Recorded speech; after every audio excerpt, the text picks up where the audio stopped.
Assalamualaikum warahmatullahi wabarakatuh.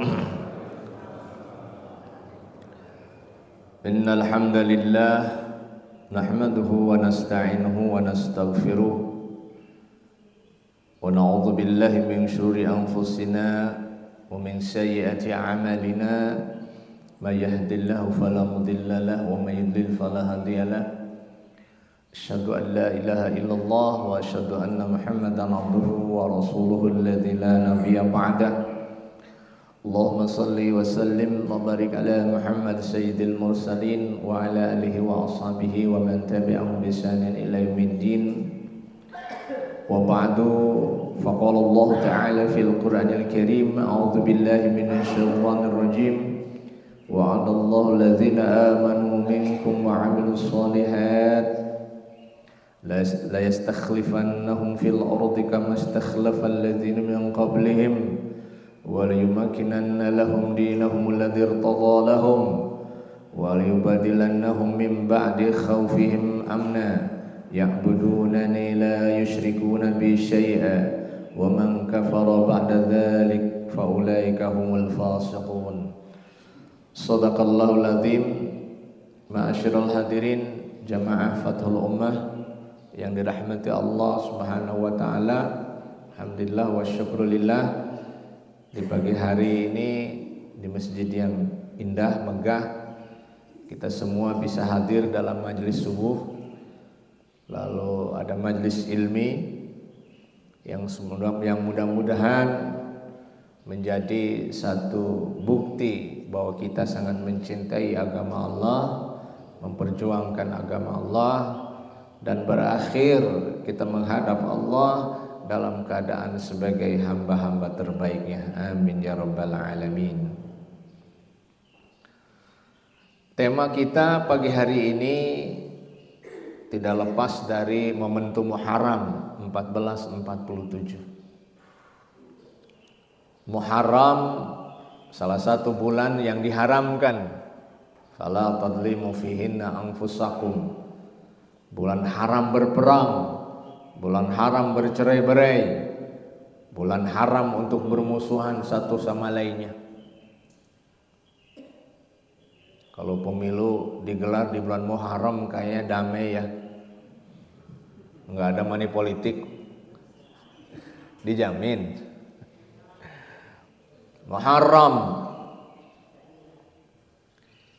Apa yang terjadi dalam Muharram? Tentu sentral peristiwa dalam Muharram adalah hijratul Rasul sallallahu alaihi wasallam dari Makkah menuju Madinah. Mengapa Rasul berhijrah?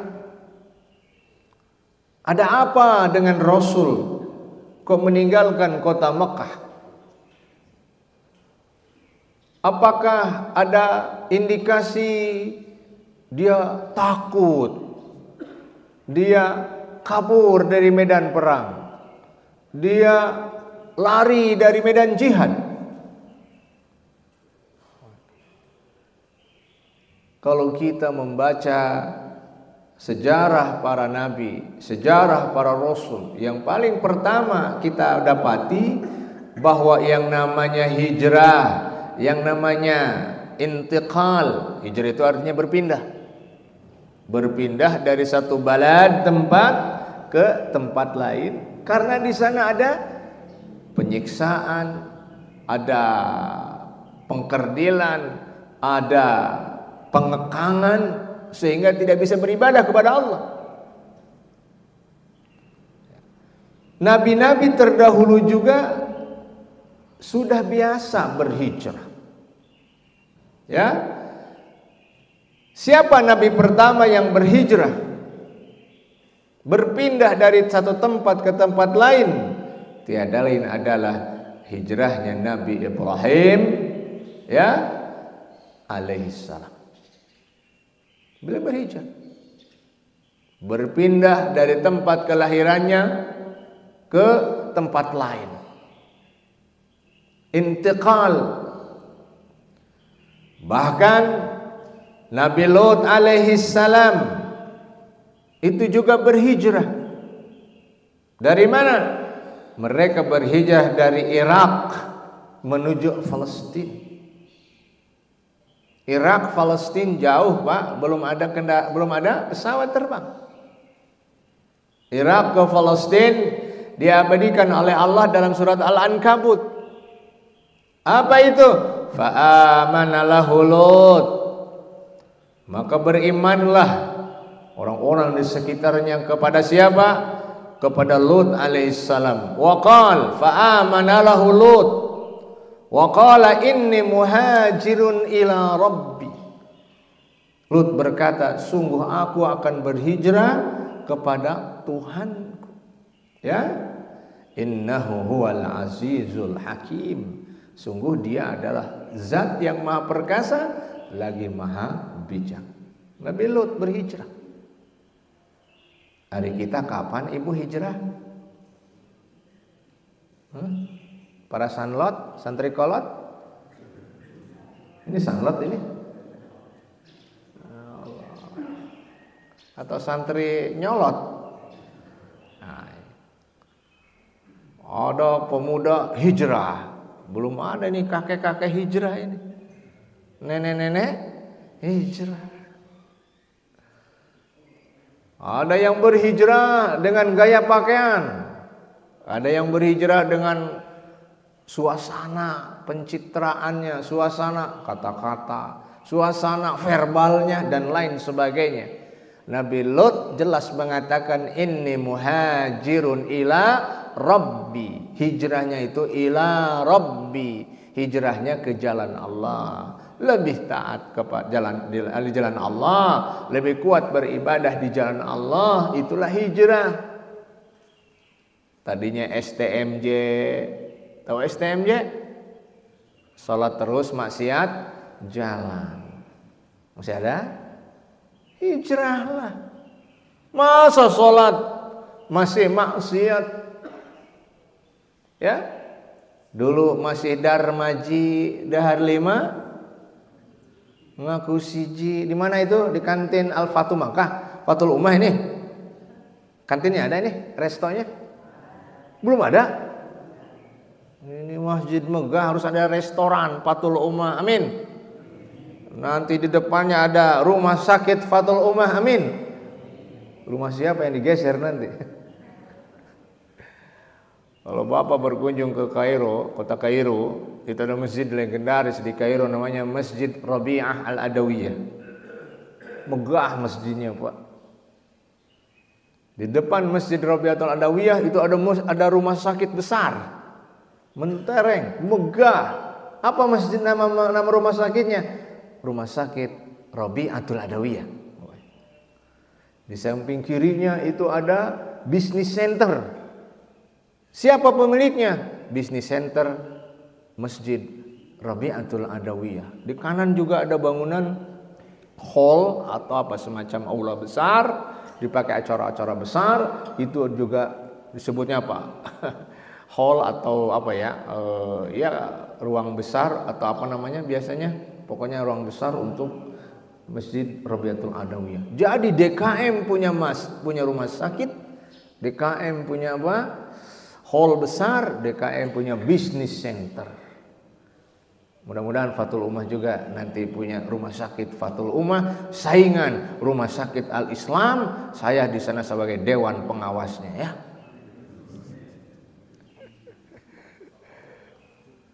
Insya Allah cukup anggaran DKM yang dihitung sudah berapa juta dolar itu? Kan?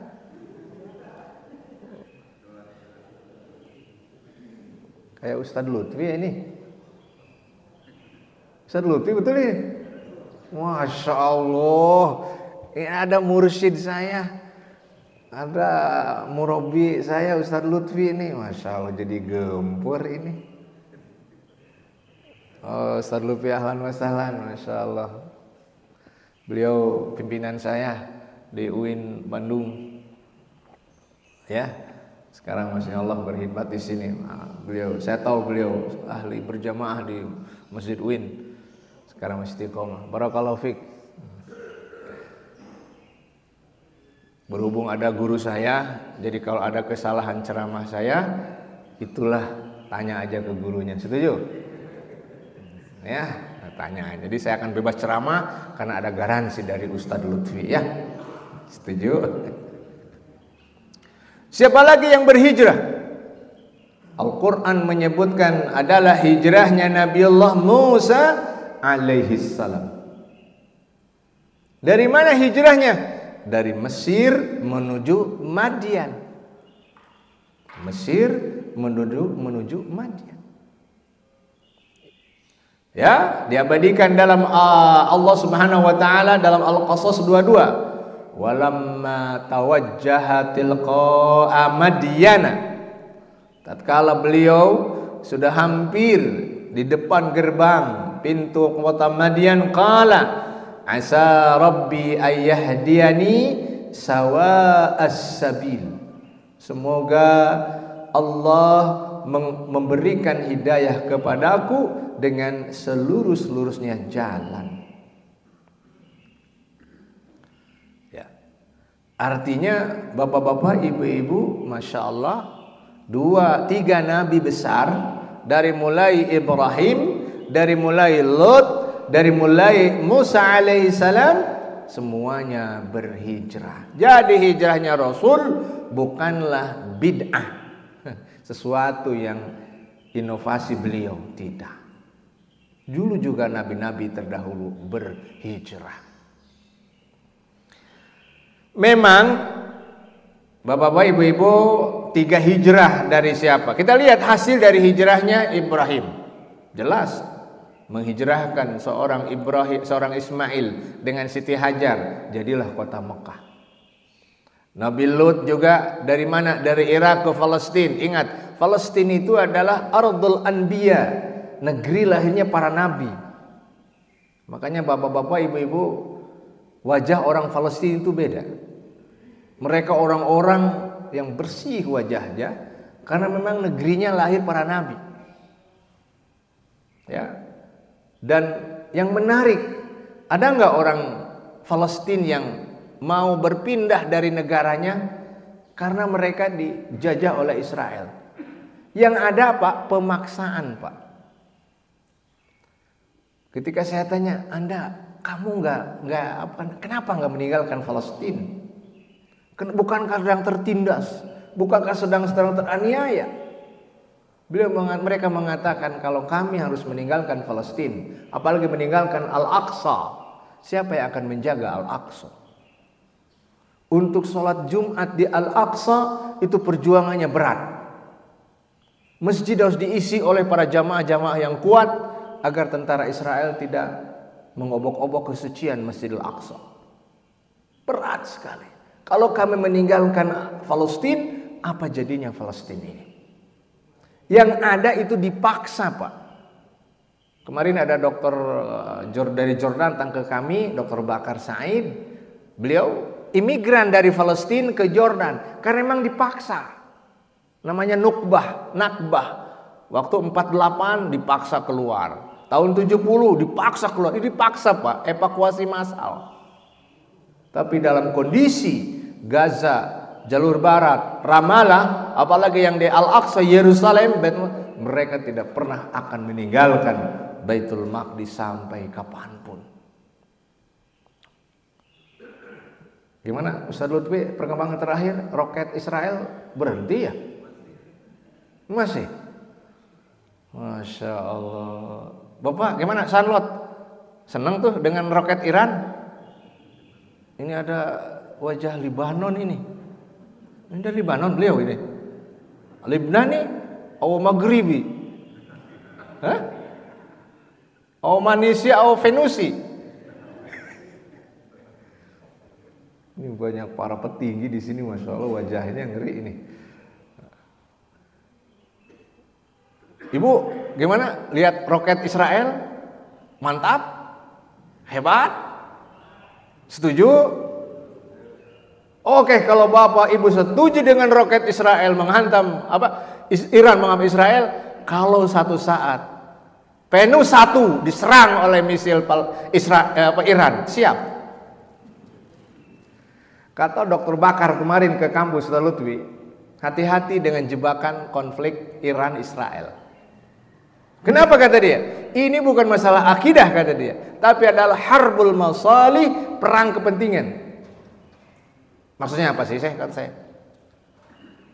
Israel Zionis, Yahudi kan? Iran dia punya juga akidah Syiah. Dua-duanya sama mazhabnya ekspansionis. Alias apa ekspansionisme itu? Merangsek, mengirim, campur tangan, cawe-cawe. Jelas kan Israel. Jadi kata beliau, mau Israel kejahatannya, kejelekannya lebih dahsyat karena jelas musuh Allah. Iran dengan ekspansionismenya juga, Suriah bergolak, siapa katanya? Irak bergolak. Oke, semua negara Timur Tengah bergolak, Lebanon bergolak. Itu juga kejelekan kata beliau. Walaupun tidak seberokokok Israel. Loh, kalau gitu gimana Syekh? Kalau target Israel sudah habis, kita lihat serangan misil Iran ke Qatar.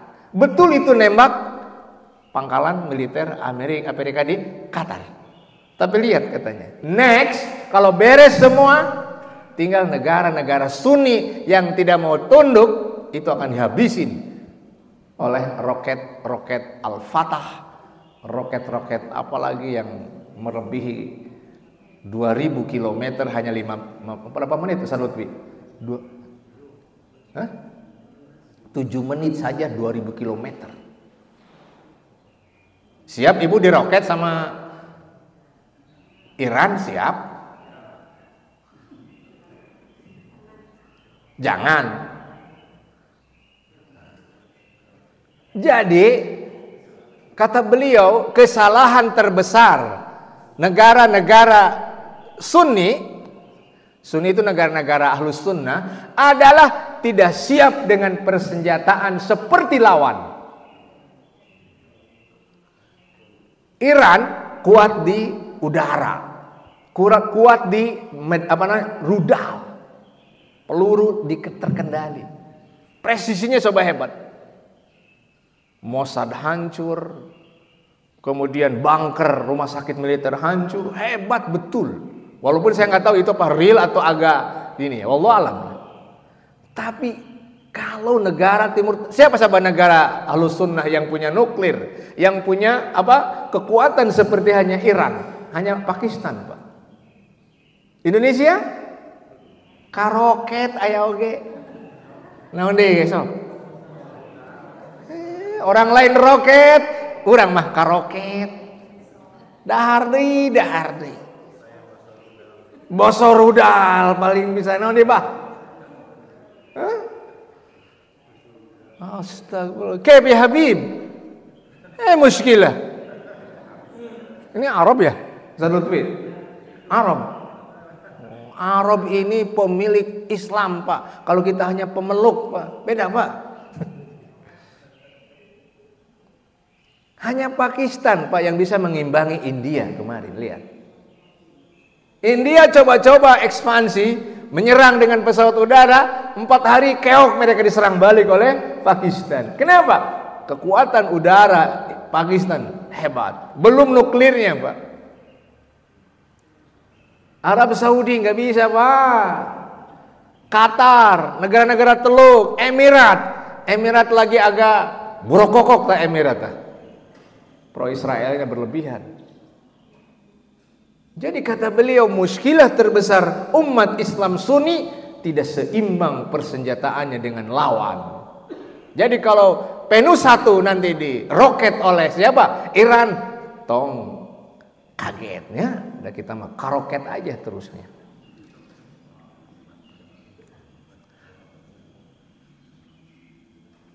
Wah, katanya Syiah juga Islam, iya.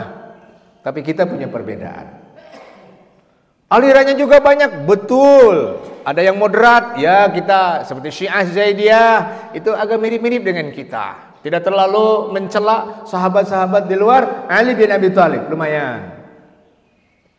Syiah Isna Asyariyah, yaitu sih problemnya karena imam mereka adalah imam harus jalur mereka. Tapi yang paling penting Bapak Ibu, betul kita harus bersahabat dengan Iran dalam hal strategis militer. Sebagaimana Iran bersahabat dengan Rusia, Korea Utara dan Cina. Karena pertimbangan strategis. Ada yang bilang, kan Hamas juga dilatih katanya oleh ahli-ahli roket dari Iran. Saya tanya kepada masyayikh di sana, betul nggak berita itu? Iya. Saya bilang, kenapa pelatih Anda dari Iran? Kami sudah minta ke Mesir, kami sudah minta ke Kuwait, nggak ada yang ngirim bantuan kepada kami. Tidak logistik, tidak ilmu teknologi. Ya terpaksa dalam keadaan darurat kami menerima instruktur dari Iran. Lihat kan roket Al-Qassam, roket-roket itu mau tidak mau adalah kolaborasi strategis. Darurat kata beliau. Kalau ahli nuklir dari Al-Fathu Ummah datang, kami siap di sana. Ada ahli nuklir dari Fathul Ummah? Siap jadi instruktur. Ibu siap jadi instruktur di Gaza? Senam? Astagfirullah. Oh, senam TikTok no ayeuna tah. Pasti nu mah. Kebe Syekh. Ini Syekh kan? Oh. Habib. Jangan Habib Baklawi ini, saya lupa. Allah. Oh Yaman beliau, Houthi, Masya Allah, mumtaz. Iya oke Pak dalam roketnya, tapi lihat siapa Houthi secara akidah. Tetap kita harus punya kewaspadaan setelah itu. Kalau memang Syiahnya Zaidiyah agak dekat dengan Sunni, agak enggak ada masalah Pak. Tapi kalau di luar itu yang beratnya, repot Pak. Nanti kalau udah habis musuh terberatnya Zionis, tinggal next step siapa? Yang tidak bersahabat dengan mereka pasti habis. Jadi tinggal nunggu antrian. Kata beliau, sama-sama jeleknya, walaupun Zionis tentu lebih jelek daripada yang lainnya. Nah ini, Insya Allah. Tapi ada anekdot bahwa orang Israel hanya paling takut sama orang Indonesia, betul. Katanya kenapa sih? Itu gara-gara ada anak Indonesia, Ustaz Lutfi, mahasiswa kita kan di Kairo tuh, ingin ke Rafah, ingin ke Yerusalem. Jalan darat Pak. Maklum yang berangkatnya kan orang Sunda Wungkul Ibu. Orang Sunda TH kalau mau piknik harus bebekelan. Nah, bekal yang gampang itu lontong.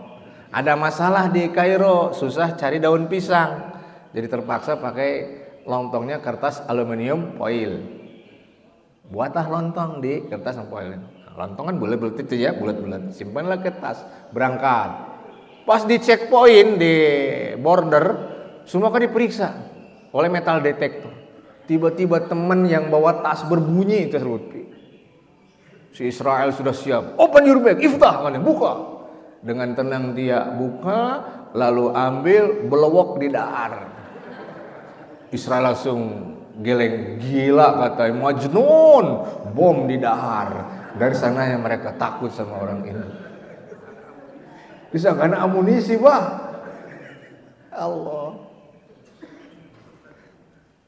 Waktu di Kairo juga, biar badan kita kecil-kecil, minimalis kita Pak kecil.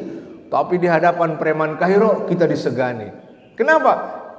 Mereka tahu kan atlet-atlet kungfu, Jackie Chan, Jet Li gitu kan. Lalu mereka taunya ya kita dengan orang Indo dengan orang Jackie Chan kan masih satu ras, tubuh, rambut sama. Disangkanya saya Ustadz Engkos jagoan kungfu jigana film. Jam 2 saya turun diskusi di Robah Adawiyah. Jam 2 sendirian Pak turun, jalan mau pulang dicegat preman Pak. Innalillahi kata saya, beak duit ya kata saya. 3 Pak preman gede-gede ngejengkat saya. Lalu nanya dia, "Antaminin?" "Kamu dari mana?" Saya tanya, "Anak Indonesia." "Saya Indonesia?" Nanya si preman, "Anta ta'rif Jackie Chan?" katanya. "Kamu kenal ke Jackie Chan?" Saya jawab, "Yes, he is my uncle." Itu mah uas saya. Nyinggerai Bu. Kalau Jackie Chan rek ngalangku. Sieuna net. Kumaha we ngaheureun nu teu nyahonya. Gadis-gadis Mesir saja, Bu, pada PDKT sama orang kita. Pada senang dengan anak-anak Indonesia, betul senang. Kenapa? Rambutnya, Pak. Karena kita kan gempal lebat. Kalau penduduk setempat laki-lakinya kan keriting pendek. Masya Allah. Ya, tapi kenapa Ustadz engkau nggak dapat gadis Mesir? Saya nasionalis sejati, Ustadz Lutfi. Cinta produk lokal. NKRI harga mati, Pak. Yang kedua, tidak sanggup mas kawinnya, Habib. Mas kawinnya, Bu. Kalau dapat gadis S1 alumni Mesir, ngeri, Pak. Teman saya dari Banten dapat gadis Mesir $5.000. Mas kawinnya saja. Baik warisan itu, Ibu. Sudah begitu, ada rukun nikah tidak tertulis. Rumah. Sedetik setelah jam kabul, wajib punya rumah tersendiri. Apapun judulnya, mau ngontrak ya. Yang ketiga, rewog, Ibu, gadis Mesir mah. Rakus daging, Ibu. Ya Allah, daging ayam sebelah daging hiji be aku sorangan, Ibu. Saya lihat tuh Lutfi. Gadis Mesir, lihat badannya. Ibu yang pernah umroh, lihat orang Mesir Arab, gimana badannya itu? Jumbo itu, besar-besar kan? Karena di Mesir itu, Ibu, ciri rumah tangga yang sukses dilihat dari berat badan. Kalau Ibu langsing terus dari nikah sampai punya anak 4, itu gagal prasejahtera itu. Jadi di sana gendut itu simbol kemakmuran, ya. Muskida wala ya Habib, Ba'lawi.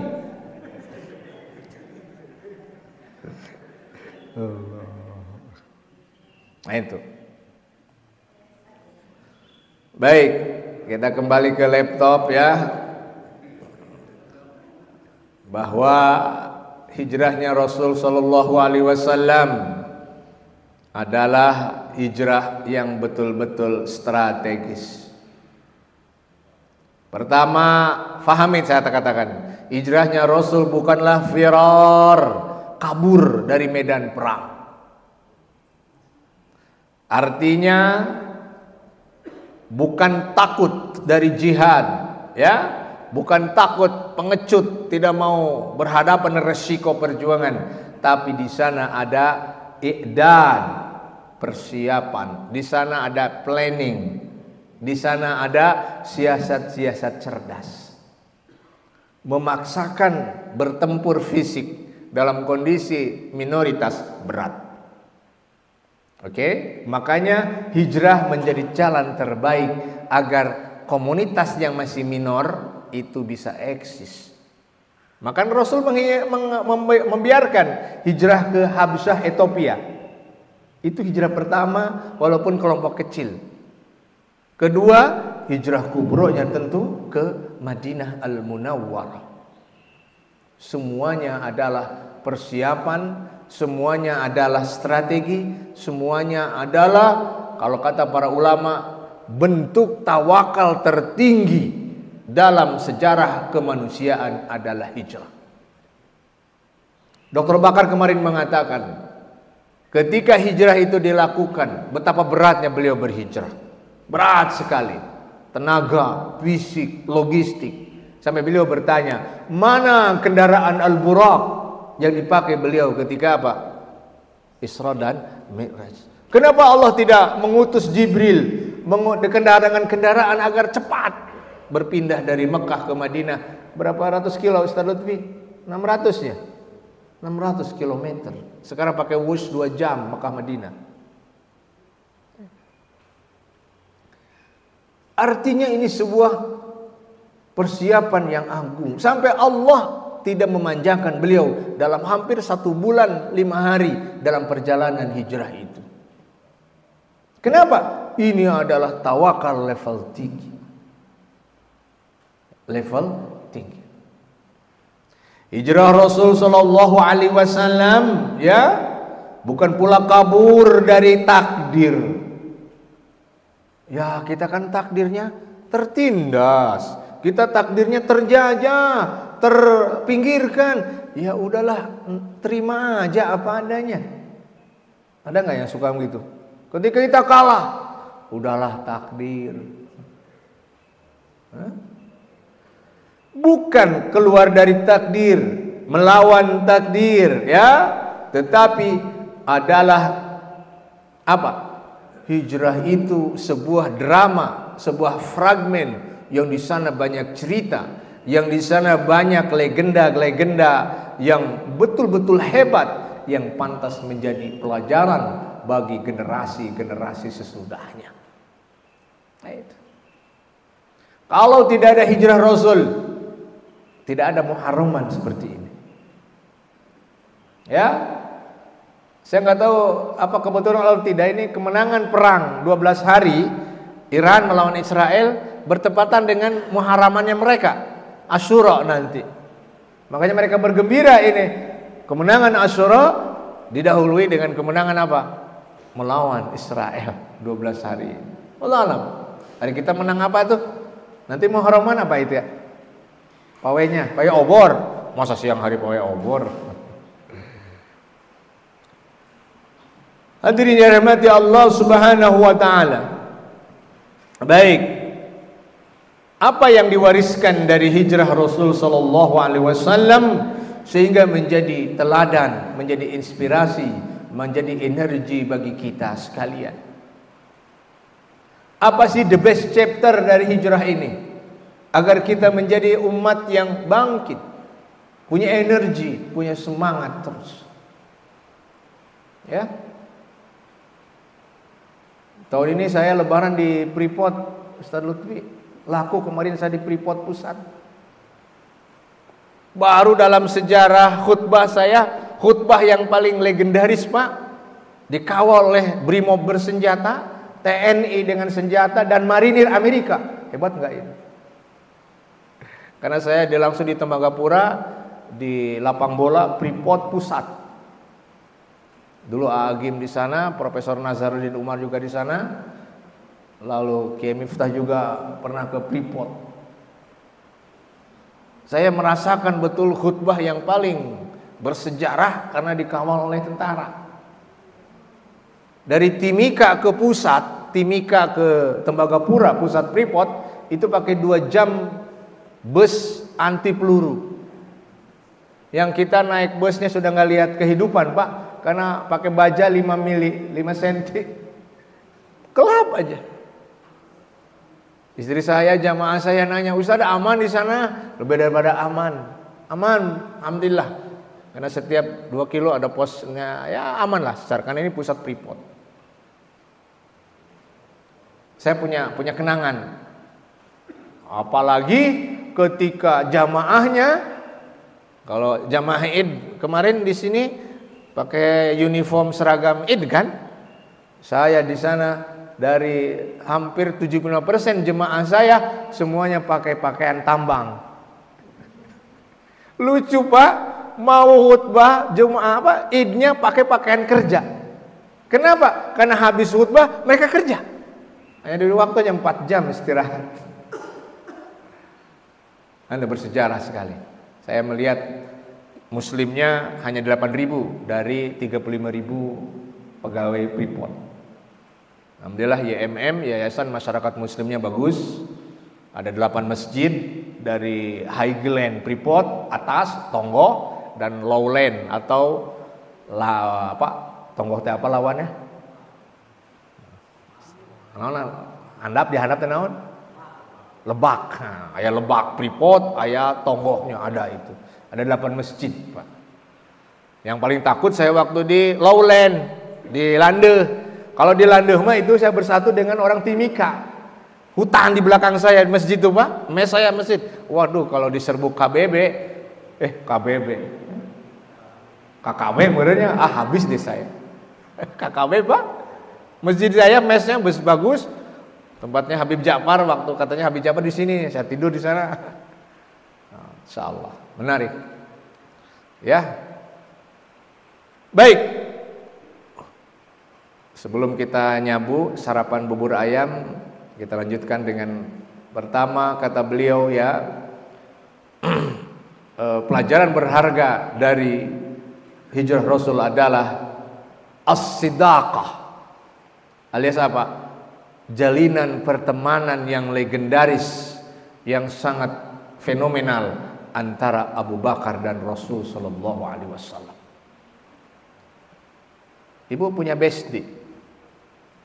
Bestie tahu bestie? Masa. Bestinya Rasul adalah Abu Bakar. Abu Bakar sudah minta sejak lama, kapan ya Rasul kita berhijrah? Mekah sudah kosong, tinggal kita, Ali dan engkau. Kapan kita berhijrah ya Rasul? Abu Bakar Rasul menjawab, tunggu, belum ada perintah isyarat dari Allah. Sabar bila menunggu. Dan ketika adegan atau apa, proses perjalanan dari rumah Rasul ke Gua Thur, dari Gua Thur 3 hari bersembunyi, lalu berangkat ke Madinah, apa yang terjadi? Pengawalan level tinggi, hubungan emosional level terhebat dalam sejarah kemanusiaan. Kemanapun beliau pergi, beliau selalu mendampinginya. Kadang di kanan, kadang di kiri, kadang di depan, kadang di belakang. Kenapa? Ketika ditanya, mengapa engkau berbuat itu hai Abu Bakar? Aku ingin menjagamu ya Rasul dari kemungkinan keburukan yang akan terjadi. Masuk Gua Thur. Siapa duluan yang masuk? Abu Bakar As-Siddiq. Memastikan tidak ada binatang berbahaya di Gua Thur itu. Pernah Bapak Ibu ke Gua Thur? Masuk ke Gua Thur? Aduh, harusnya masuk. Kalau saya waktu jadi temus, tenaga musim, wajib saya masuk ke Gua Thur. Itu baru. Kalau Gua Hira Pak sederhana, nggak terlalu apa, struktur bangunannya nggak, bukan kayak gua, itu hanya lempengan batu sebenarnya ya. Tapi kalau Gua Thur itu real gua, lorongnya 1,5 meter tingginya, lebar 1 meter. Kita merangkak dulu, baru di dalam bisa duduk dengan sempurna. Duduk lumayan bisa hebat, tapi nggak bisa berdiri. Lumayan, sekitar mungkin 90 cm itu tingginya di dalam. Bisa 2-3 orang bisa apalagi yang ke dalamnya lagi, itu lebih dalam lagi. Itu namanya Gua Thur. Abu Bakar melakukan kayak Mayor Teddy-nya lah. Pengawal betul. As-sidaqah. Ya. Yang kedua, bagaimana ya hijrah Rasul sallallahu alaihi wasallam itu adalah potret tadhiyah, pengorbanan, potret dari al-fida, berani pasang badan padahal nyawa taruhannya. Siapa itu? Ali bin Abi Thalib. Apa yang dilakukan? Tidur di tempat tidurnya Rasul pada malam penyerbuan dari ninja-ninjanya kota Mekah, alias pasukan 12 kabilah, pasukan terlatih dari 12 kabilah yang sudah mengepung rumah Rasul sallallahu alaihi wasallam, yang menjadi tumbal alias pasang badan demi menipu, kamuflase keselamatan Rasul adalah Ali bin Abi Thalib. Jadi ketika rumah Rasul diserbu, mereka langsung merangsek ke ruang utama. Dan mereka ya kalau orang Arab jahiliyah itu nggak pernah main bacok dari belakang, apalagi main santet ya. Mereka jantan. Sebelum membunuh, pastikan dulu orangnya. Ketika dibuka selimutnya, ternyata bukan Rasul tapi Ali. Kalau dia ketika diintegrasi ditanya Ali, saya tidak tahu. Disiksa, dipukul pun dia tidak mau, dibunuh pun siap. Inilah hebatnya seorang Ali bin Abi Thalib. Fida, apa itu? Berani berkorban demi keselamatan Al-Qaid, sang pemimpin.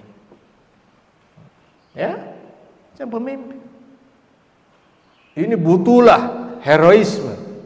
Alias apa? Kepahlawanan level tinggi dari para siapa coba? Mewakili siapa? Ali bin Abi Thalib. Apakah generasi Sanlot? Santri kolot? Usianya berapa tahun coba Ali bin Abi Thalib? Belia sekali, muda sekali, ABG.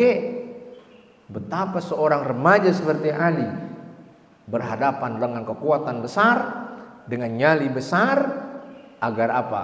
Penyelamatan besar terjadi. Rasul selamat. Ya. Anak kita remaja TikToker.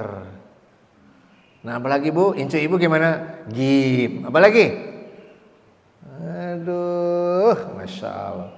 Ustaz Lutfi waktu mudanya kita mah nggak ada HP ya. Kita nggak ada gadget. Betul-betul latihan prihatin. Latihan fisik. Sekarang generasi milenial, aduh ya Allah. Siapa lagi? Ya, kita lihat 3 remaja Islam lagi terlibat dalam penyelamatan tatkala 3 hari Rasul berhijrah, bersembunyi di gua mana? Di Gua Sur. 3 remaja lagi itu. Pertama adalah siapa? Abdullah bin Abu Bakar, itu putra sulung Abu Bakar. Apa fungsinya? Penyuplai info terkait kondisi kota Makkah setelah beliau berhijrah. Adanya Asma bin Abu Bakar dalam keadaan ada riwayat mengatakan beliau itu seorang ahwat wanita, Masya Allah, dengan jilbab, dengan jalabiahnya yang besar, menyimpan makanan di sekeliling pinggangnya. Satu lagi adalah seorang hamba sahaya Abu Bakar yang membawa rombongan kambing. Tujuannya apa? Menghapus jejak 2 hamba Allah yang mulia. Ketika mereka berangkat maka langsung disapu oleh kaki-kaki kambing itu sehingga hilang. Karena orang Mekah kan jago mencium jejak kaki orang. Inilah potret terbaik kolaborasi strategis antara generasi senior dengan generasi junior. Di masjid kita insya Allah anak muda diberi peran. Ini kader saya nih Ustadz Nur Hidayat. Alhamdulillah Ustadz Lutfi ini dari IAT dulu gitu. Alhamdulillah dari Kepri aslinya ini. Alhamdulillah. Hadirin rahmati Allah Subhanahu wa taala. 3 kurikulum besar yang bisa disimpulkan dari peristiwa hijrah selain tadi bagaimana peran kolaboratif dari antar generasi adalah kita belajar dari hijrah tentang planning. Alias apa? Planning terbaik. Kasabnya ada, doa pun disertai tentu ada, tapi bagaimana berhadapan dengan strategi musuh yang betul-betul kuat, tetapi Rasul tidak kalah cerdas. Siapa penunjuk jalan antara Sur dengan Madinah coba? Rasul kan belum pernah ke Madinah. Abu Bakar juga belum pernah ke Yathrib, belum tahu. Sementara jalan-jalur biasa jelas dikuasai oleh kafir-kafir Quraisy. Apa yang terjadi? Jalur tikus. Siapa yang menguasai jalur tikus? Nah, Abdullah bin Uraikid itu seorang masih musyrik, itu disewa oleh Rasul dan Abu Bakar. Profesional, seorang kafir musyrik diangkat sebagai guide antara dalam perjalanan menuju Madinah dengan jalur tikus yang sangat-sangat strategis. Ya. Kata Al-Qurtubi, inilah potret bahwa boleh muslim berkolaborasi, berkoalisi dengan siapapun. Selama koalisi itu melahirkan apa? Kemenangan bagi umat. Ya Habib ya, jangan anti Amerika nanti. Amerika kita setrika, Inggris kita linggis. Itu mah zaman Jepang apa ya? Amerika juga baik, hanya kadang presidennya kurang baik ya. Nah, ini komunitas muslimnya ada 8 juta kalau nggak salah di sana. Kita berdoa berarti. Kemudian ya waja'alna min baini aydihim sadda wa min khalfihim saddan faghshaynahum fahum la yubsirun. Mukjizat Allah turun ketika beliau sudah berusaha. Ya, keluar tengah malam, kamuflase alik seluruh tidur. Tapi ketika beliau di hadapan para pasukan Algojo yang sudah mengepung, barulah beliau memakai ruhiyah, memakai kekuatan ruhiyah supranatural. Beliau melemparkan pasir ke seluruh penjuru mata angin karena tahu di sana ada pasukan Algojo, dengan membacakan ayat wa ja'alna min baini aydihim sadda wa min khalfihim sadda faghshaynahum fahum la yubsirun.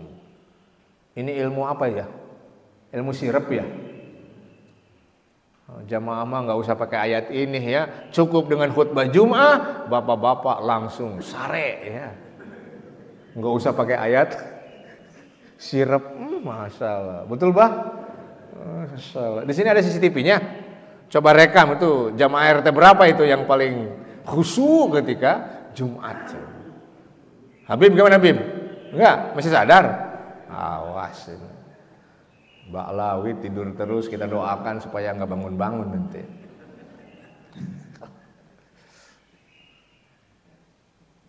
Ada mukjizat satu. Yang kedua ketika dikejar-kejar oleh Suraqah bin Naufal. Berapa kali ditombak, gagal terus, udah tersungkur. 3 kali bangun, tersungkur terus. Yang kalau bukan ada tangan langit, katakan tangan langit, tentu Rasulullah terbunuh. Saya pernah hanya Dokter Bakar itu, kita kata beliau, bapak-bapak, ibu-ibu, kita tahu kan dalam Gua Thur ada mujizat nggak di sana? Mujizat nggak di sana? Sarang laba-laba, tiba-tiba ada sarang laba-laba. Terus apa lagi? Merpati yang lagi bertelur. Kata beliau, tolong riwayat cerita itu hapus, karena itu sanadnya lemah. Hadisnya tidak kuat. Bahwa yang paling penting adalah sanad yang sahih. Al-Quran juga menyebutkan bagaimana peran Abu Bakar yang begitu hebat mengawal Rasul di Gua Thur sampai tidak ada kebocoran. Itu yang paling pentingnya. Jangan pakai adegan-adegan semacam ada cerita bumbu gini, ada ini ada itu. Saya kira ini penting juga karena kami di Prodi Hadis, Magister Hadis berusaha menjaga keaslian hadis dari hadis-hadis yang lemah. Ada namanya takhrij ya, alias bedah hadis. Alhamdulillah Ustaz Lutfi, saya laporkan Magister Hadis terbanyak tahun ini perolehannya adalah magister saya, 152 peminatnya. PAI, Pendidikan Agama Islam, MPI tahun ini kita kalahkan karena mereka baru 125. Alhamdulillah saya menang ya. Kurma Persib menang kemarin, ditambah saya peraih terbanyak. Oh Bim, pokoknya keren Bim, mumtaz. Karena saya ceramah kemanapun, alhamdulillah dapat calon mahasiswa. Ke Freeport saya ceramah, ternyata ada 15 ustadz Freeport di 8 masjid. Antum apa gelarnya? SPDI. Ini apa? SAG. Ayo MAG di UIN Bandung. Gimana caranya? Hibrid. Datang atau didatangi. Datang ke Bandung atau kami datangi ke Freeport. Ya udah Ustaz, kami didatangi aja. Oke, siap. Sama aja offline ya. Doakan aja. Tahun ini tinggal testing nanti hari Senin. Mudah-mudahan aman, nyaman sehingga bisa stabil. Ya. Kemudian selain itu hadirin rahimakumullah, ya, pelajaran berharga dari dari hijrah itu adalah al-amal fi absahi afaqihi. Bangun optimisme. Jangan kumeok memeh dipacok. Kata beliau apa katanya? Gua Thur itu sempit Pak, saya katakan hanya 2 orang, apalagi 2 orang untuk kelas Habib ya, gede-gede ya. Kalau 3 orang yang minimalis sanlot, oke lah merenya bisa didedetnya. Sempit Gua Thur itu, sesak Gua Thur itu. Berapa lama bersembunyi? 3 hari 3 malam. Ibu mau nggak? 3 hari 3 malam di tempat yang hanya lebar 1 meter, tinggi 80, lebar 1 meter. Sanggup nggak bernapas? Bayangkan dalam keadaan terdesak, dalam keadaan terpepet, di tempat yang sempit, Rasul tetap punya visi, optimisme. Visi apa? Kemenangan. Dari gua yang sempit, dari tempat yang sempit akan ada kemenangan besar. Insya Allah Persib tahun ini juara hiji deui Abah. Habib kalau tidak ngedukung ini saya usir dari Penus 1 ini. Jangan-jangan The Jack ini enggak.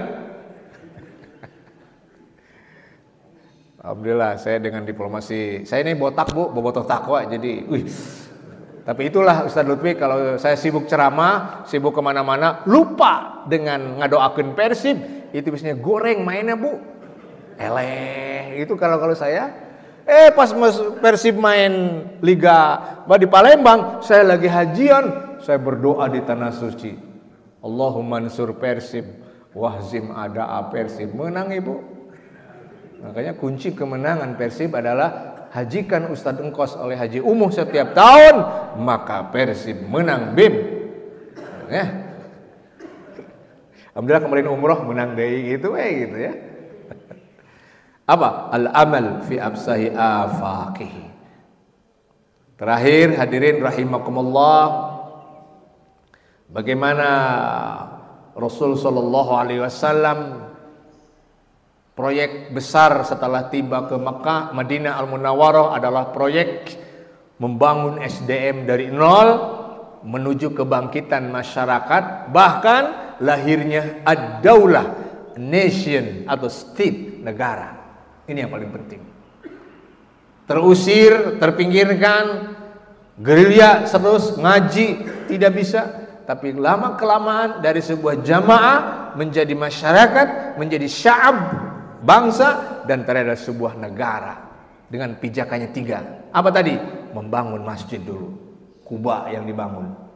Yang kedua, al-mu'akhah, mempersaudarakan antara muhajirin dan ansar. Yang ketiga, mengharmoniskan antara Islam dengan non-Islam yang ada di Madinah, Yahudi dan Nasrani, melalui apa? Mitsaq al-Madinah, Madinah Charter, perjanjian damai antara sesama warga tanpa melihat perbedaan agama. Masya Allah. Sangat indah sekali hijrah Rasul Sallallahu Alaihi Wasallam. Tapi sayang jamaah ada yang terkulai, kesadarannya mulai menipis ya. Mungkin salah baca doa ya. Harusnya duduk manis baca doanya apa bah? Rabbi zidni ilma warzuqni fahma. Dia baca bismika. Kebetulan saya sudah dai tersertifikasi Ustaz Lutfi, jadi susah ambek saya kalau ada jamaah sare waktu ceramah. Kalau saya marah Bu, dicabut Bu sertifikat dai moderatnya. Maka cukup saya mah kalau Habib tidur ketika ceramah, saya doakan Allahumma gfir lahu warhamhu wa'afihi. Itu aja doa terbaik untuk Habib ya. Sarangkat jangannya didoakan gitu mah. Ibu mau didoain gitu? Mau diampuni enggak? Iya mau. Tapi juga nih. Masya Allah. Semoga Fathul Ummah, pembuka kemenangan umat, masjid besar, megah, dan sound systemnya nggak kalah dengan sound system di UPI Al Furqon. Ini cakep ini, kayaknya 1 miliar ya. Masya Allah. Kalau di UPI 1 miliar Pak dari Singapura. Ini mantap nih. Masya Allah. Ya betilah dengan mikrofon di Masjidil Haram ya. Ini Habib sponsornya ya. Awas nih. Kalau ngerebek nggak enak ceramahnya ini. Ini awas nih. Gagal apapun ya Habib ya. Insya Allah Ta'ala.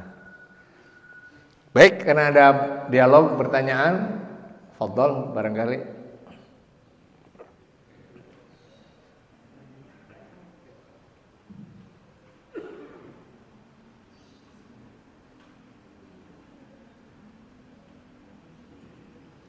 Assalamualaikum warahmatullahi wabarakatuh. Waalaikumsalam warahmatullahi.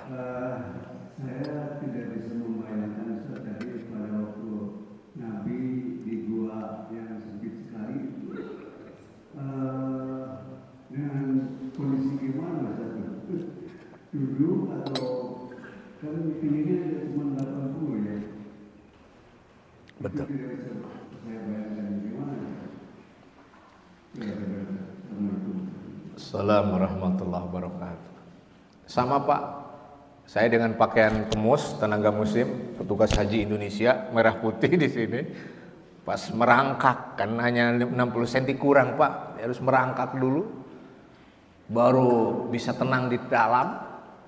Sama rasanya juga Pak, sempit Pak. Kalau gua Hiro kan hanya pintu, tapi kan terbuka Pak. Melihat kota Mekah, bisa jalan-jalan gitu. Kalau di dalam coba. Ya tentu Rasul pun nggak mungkin lah 24 jam duduk terus kan. Itu ketika beliau diserbu, ketika ada orang barulah bersembunyi kan. Tapi yang paling penting, saya sama psikologisnya, Masya Allah. Bagaimana tempat yang sempit tapi tidak menyempitkan optimisme, menyempitkan harapan, menyempitkan sugesti kemenangan. Itu aja mungkin beliau yang kita berapa. Ya, karena kan 10 tahun setelah itu Mekah bisa ditaklukkan dengan sabar, perencanaan, tidak gerasak gerusuk. Mentang-mentang syahid itu tujuan gitu, nggak apa-apa mati syahid pun. Iya, tapi game is over. Gimana ini? Harus ada pelan-pelan lah. Ya, sempit betul, sempit sekali. Tetapi kan kesempitan ini bukan memberangus optimisme, strategi bagaimana umat harus terus drama umat, perjalanan umat ataupun planning umat jalan-jalan.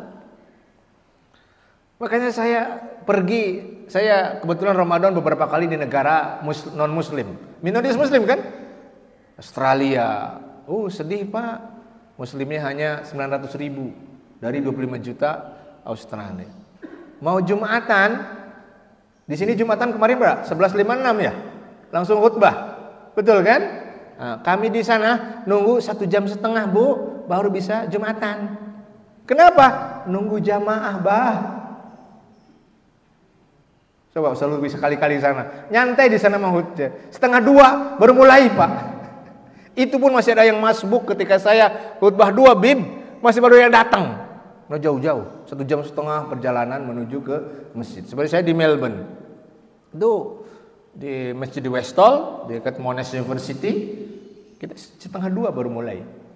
Karena nunggu jamaah, berat. Apalagi setelah itu ketika saya ke sana setelah penembakan di mana yang lagi Jumatan itu di New Zealand ya. Ngeri Pak, saya jadi imam di masjid juga. Waduh, ditembak nggak nih saya? Alhamdulillah. Tapi optimisme Islam ketika saya berkunjung di sana, optimisme Islam bagus itu walaupun minoritas. Kata teman Presiden Muslim Indonesia, kebetulan orang kita, Pak Amin ya, tapi udah citizen Singapura, Australia. Ustaz, alhamdulillah gara-gara penembakan jadi balager pemerintah Australia ke kita katanya. Sumbangan, buka bersama dengan muslim bagus itu. Ya, ada hikmahnya juga lah. Mereka merasa peduli, simpati bahwa karena pelakunya kan Australia. Australia. Nah itu. Jadi tetap ada optimisme. Ya. Di negara minoritas muslim, saya kemarin di Bangkok juga. Tahu muslim sedikit, Pak. Di Bangkok itu hanya berapa titik muslimnya. Paling Bangkok Patani selatan aja yang Thailand selatan kan. Itu pun itu ditindas.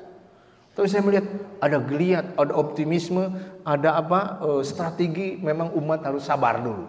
Sabar, perlahan di tengah kesempitan situasi. Insya Allah suatu saat Thailand pun Islamnya berkembang, Australia berkembang, itu ya, dan lain sebagainya. Nah itu bah ya. Nanti bah kalau umrohnya dengan travel saya, abah saya bawa ke Gua Sur ya, jangan dengan travel lain, setuju? Mudah-mudahan ada nanti helikopter khusus abah mah nanti dari Punua, Raja Salman itu Punua itu, tenang bah, pokoknya pakai helikopter, pakai tali, ya. Dilungsurkeun we nya. Berat Pak kalau Gua Sur, kalau Gua Hiro sekarang katanya mau ada itu kan, mantarnya mau pakai kereta gantung ya, lift. Kalau Sur berat sekali karena belum mungkin kalau Gua Hiro kan sudah bagus ya, di bawah ada museum, ada kafe sehingga orang. Kalau Gua Sur belum tertata, mungkin suatu saat ya, insya Allah. Mudah-mudahan nunggu kenceleng dari Fatul Ummah cina. Gitu bah ya, siapa ke Gua Sur? asal dengan travel saya ya, yang lain jangan. Betul, Bib, visual, ausul. Masya Allah. Mangga ibu-ibu. Ada satu, betul, bah. Ini sirine roket atau karoket? Surat, Masya Allah.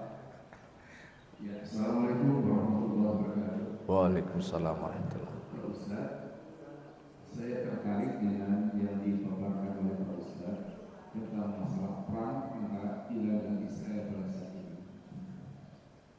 Pada umumnya kita memahami bahwa Iran itu memang berbeda alirannya dengan kita, tetapi sama-sama membawa misi Islam. Tetapi setelah saya cermati bagaimana cara mereka bersolat, demikian juga azan, format itu berbeda dengan kita. Ada yang ditambahkan. Kalau tidak salah itu ada Ali bin Abi Thalib kalau tidak salah. Waliullah ya. Iya betul sekali. Nah ini bagaimana menurut pendapat Pak Ustaz berhubungan dengan perang Iran dan Israel sekarang? Ini mohon ada keluar dari jalur pembicaraan kita barangkali. Terima kasih. Wassalamualaikum warahmatullahi wabarakatuh. Waalaikumsalam warahmatullahi wabarakatuh. Dalam prinsip itu kan akhafud dararain wa ahwanus syarirain. Kalau kita dihadapkan dengan dua maldorot, maka carilah maldorot yang paling ringan. Ya kalau kita mendukung Zionis Yahudi, naudzubillah kan, jeleknya minta ampun. Penjajahan, genosida, kezaliman melebihi batas kemanusiaan. Oke. Tapi juga Iran dengan Syiahnya, apalagi Imamiyah. Kebetulan saya di Komisi P3 Pengkajian Pengembangan dan Penelitian di MUI, itu Syiah itu menjadi sorotan kita juga. Karena memang beda doktrin, beda akidah, beda teologi, Pak.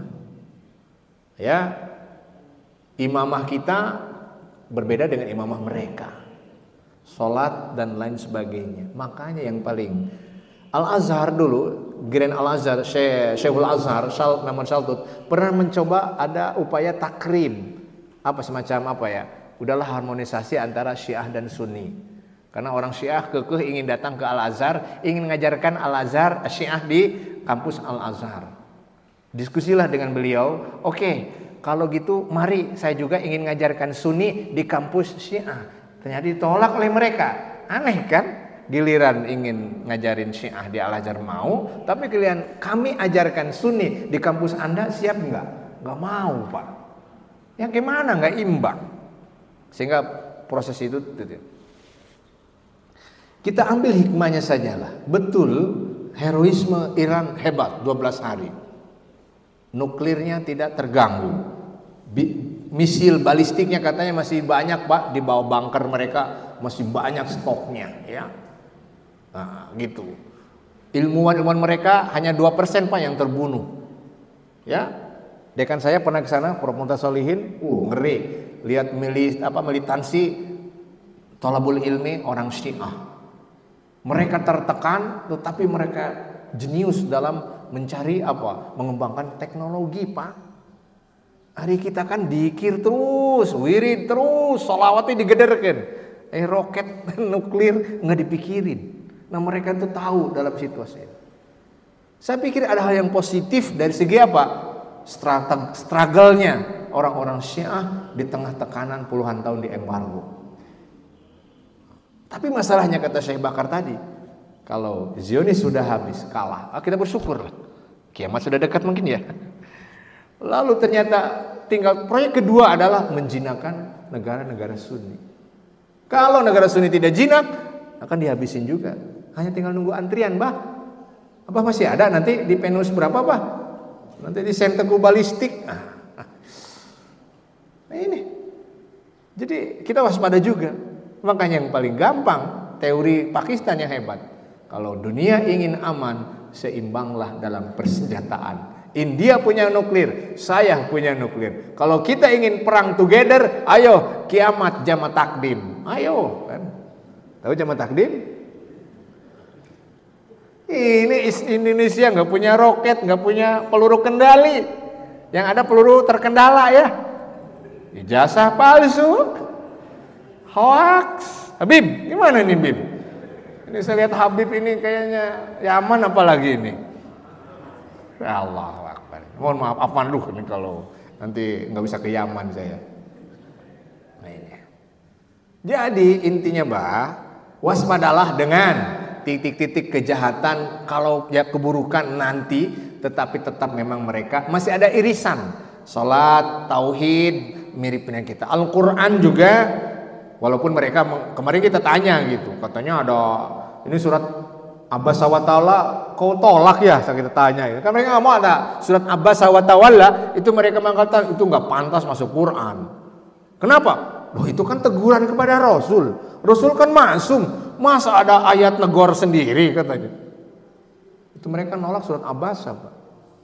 Dan mereka menyembunyikan katanya ada ayat yang diturunkan lewat Ali tidak dimasukkan kepada 30 juz. Itu udah ngerobong Al-Quran juga Pak akhirnya. Repot kita. Nah, gitu kan. Belum lagi dengan mut'ah, nikah kontrak. Ngeri itu Pak, anak muda seneng aja bisa motah ya. Mut'ah jadi motah. Para sanlot juga seneng bener lamun ku mut'ah namanya. Mustagfirullahaladzim. Hancur Pak. Jadi intinya waspadalah dengan kejahatan mereka yang nampak ataupun tidak nampak. Kesalahan negara-negara Sunni adalah tidak mengembangkan teknologi militer modern, ya. Jangan-jangan memang dinakbobokan terus nih. Kata Amerika, nggak usah bangun, biar kami yang ngawal. Tuh Saudi berapa juta dolar Pak bayar pangkalan militer. Qatar nggak usah. Oman Emirat nggak usah. Jadi kita ini Sunni ini diberangus oleh mungkin paranoid, ketakutan, sehingga biarlah bodyguard itu dari Amerika. Sekarang keok Amerika kan lihat dengan serangan balistik. Ya. Insya Allah. Kemudian ada yang bilang, Ustaz, bolehkah kita santet saja itu Donald Trump? Kita santet tuh Netanyahu. Saya tanya ke super master santet, Bib, mohon maaf Tad, ya santet itu hanya untuk lokal, tidak bisa interlokal belum ada roamingnya. Dari Venus 1 nyerang Donald Trump dengan boneka, nggak nyampe Bib. Belum ada sinyal. Kacau juga. Kalau santet itu nyata Pak, berapa jenderal Belanda yang harusnya mati ke Cirebon ketika disantet oleh wong Cirebon? Nggak bisa Pak, karena yang nyantetnya pesek, yang disantetnya mancung. Nggak tembus Bu. Yang terakhir, janganlah memberangus kemusyrikan, kezaliman dengan yang zalim. Santet itu kan jelas sihir. Masa orang berakidah pakai sihir? Cukup seperti pasukan Hamas, Saraya Al-Qudus, Al-Fatah di Gaza. Sekarang Pak, Israel habis di perang dengan Iran. Habis-habisan sekarang tentara Israel yang ada di sana itu dijadikan mainan oleh pasukan Hamas. Bayangkan, udah lihat yang 7 tentara mati oleh 1 orang. Cukup bom disimpan ke tank baja. Sekarang lagi memalukan Israel ini. Apalagi pasukan dari Venus 1 belum datang dengan teluhnya. Ya. Astagfirullah. Nah, gitu. Tahan ya, jangan dikeluarin itu. Bahaya itu nanti. Barangkali itu saja dulu Ibu ya. Masya Allah. Afwan ya Habib ya. Afwan jidan. Habib, Masya Allah. Ini kalau lihat Al-Habib ini. Ngeri ya. Insya Allah. Mudah-mudahan saya titip ini Ustadz Hidayat ini kader kami di sini ya. Insya Allah ahli qiraat di Asyamil Quran itu kader kami ya. Insya Allah. Barakallah, makanya saya senang bisa hadir kembali istiqomah dengan para jamaah, para sanlot, terutama sanlot, santri kolot. Nah, mari kita dari karoket menjadi pemilik roket. Setuju ya? Gitu dong, militer kita harus kuat juga. Anak-anak kita belajar roket coba ya, belajar teknologi militer biar Indonesia kuat dengan sponsor dari Al-Habaib menuju Islam yang kuat dalam segalanya biidznillah tabaraka wa taala. Atau dari Belangkon Dari apa namanya? Dari atas ada pertanyaan? Ada wangsit? Oh, ini sniper ya? Oh iya, oke. Karena pengamanan saya nggak suruh tahu, ini pengamanan. Karena di Freeport pun saya di semua sniper udah siap, Pak. Tapi saya ngeri, Pak Lutfi. Saya kan khotib yang paling sendirian. Kalau dari bukit UKKB nembak saya udah ALM jinganya. Tapi karena marinir kanan kiri agak aman lah, tenang. Barakallahu fikum, semoga kita berhijrah dengan baik. Inni muhajirin ila rabbi fayahdin, hijrah kepada Allah demi meraih hidayahnya. Aku qouli hadza wa astaghfirullakum. Mohon maaf. Assalamualaikum warahmatullahi wabarakatuh.